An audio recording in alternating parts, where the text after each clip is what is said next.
yes, lots to chew on. I might just say as a follow-up to Brian's reference to all of the free energy inventors and in some cases spokespeople. I'm thinking of Eugene Malol in that regard. There's a tremendously long list of these people who have been murdered or otherwise dealt with severely. And you can get it by Googling for Gary Vesperman, V-E-S-P-E-R-M-A-N. And he put together a really long list which he continues to update. And I think it's important to realize the extent of that. Someone had mentioned we need to get more media play for the good ideas. And I'd like to speak to that just for a minute or two because I do have a background in press relations. I had mentioned my gig in Paris. Also, through nepotism at the age of 18, I had covered police and court beats for the Detroit Free Press. And then for part of '56, I was a copy editor on the Pittsburgh Press. And I started to do radical press relations for SNCC during the red-hot summer of 1964. And continued to do press relations after that in New York City for the anti-war movement, and by maybe '67, I was trusted enough at the news assignment desk that I could make 15 or 20 phone calls and start a new movement. I got the so-called Yippie movement underway that way, and also did the introductory press relations for U.S. Women's Lib. Anyway, what I want to say from all of that experience is that I think that the corporate media is now too tightly controlled, and that rather than try to get good play in the media, we should try to level the playing field by no longer using our television sets except for DVDs. Yeah. And yeah, that does level the playing field. There is somebody, I wish I could recall the website, calling for 24 hours of no TV on November 5th. And I'm sorry I didn't bring a link to that, but we might, try that as a 24-hour gesture. But of course, what we need is a longer-term commitment to that. Another way that we can begin to adjust to what's coming ahead, and I'm thinking especially of circumstances in the U.S. now. Regardless of what we think of it morally, politically, or spiritually, the nuclear family no longer is viable. The mama and the papa are too pinned down in the short term to represent the household's long-term concerns. And so what we need are households of 4 or more adults where, theoretically anyway, 3 of the adults could do the short-term hustle for the rent and the groceries and the care of the dear children, and the 4th becomes a full-time volunteer for whatever the household's favorite cause is. So that's something to look into as a way of adjusting to the current horrendous circumstances. And let me lead in now to our other speaker, Dennis Michik, known to us as Galen, a former manager for Hewlett-Packard, who retired at the age of 44 to devote the remainder of his current incarnation to the welfare of this planet. And he is broadly informed in many areas. He has a couple of specialties, one being 9/11 truth, another being chemtrails. And before I turn this over to Galen, I'd like to talk a little bit more about the sinister games that the Rockefellers have been playing, they and their allies.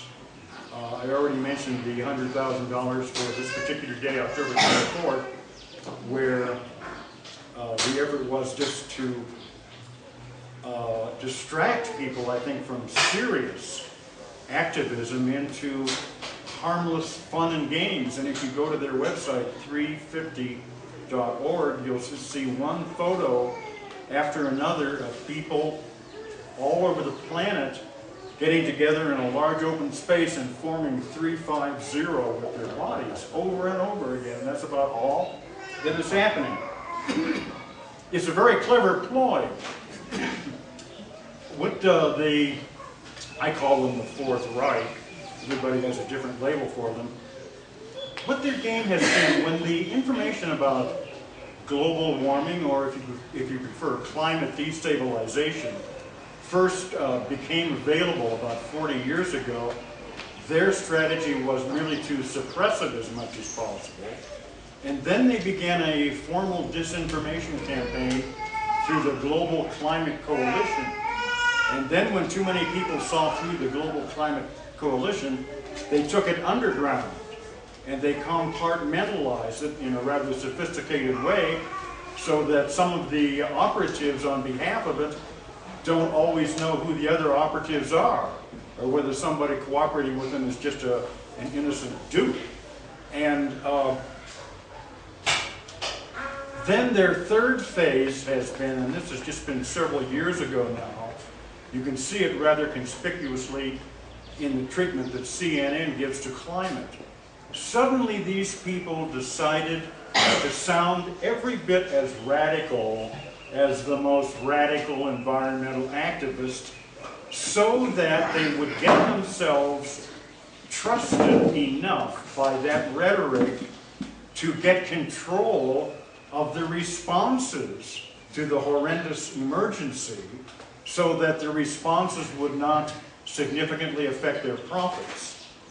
The 350 people, if you go to their website, you'll see that they want you to petition the government, and in fact world leaders, and a part of the petition that you're supposed to sign says, "I call on world leaders to pass climate policies grounded in the latest science."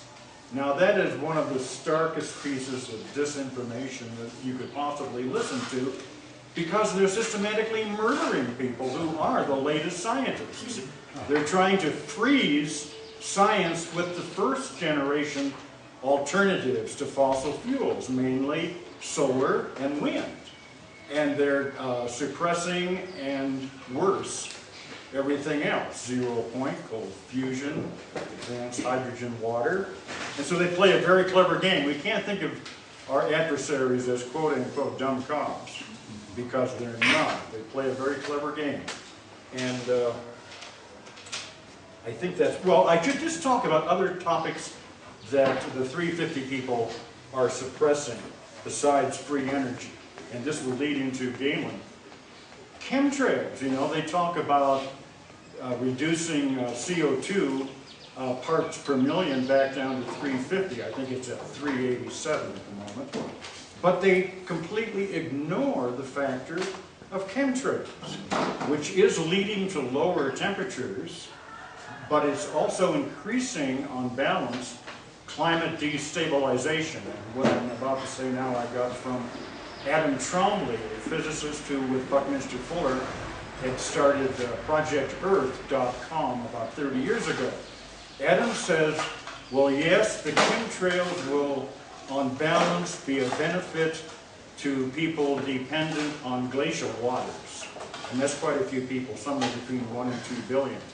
But that, looked at more broadly, it will probably, on balance, be a net loss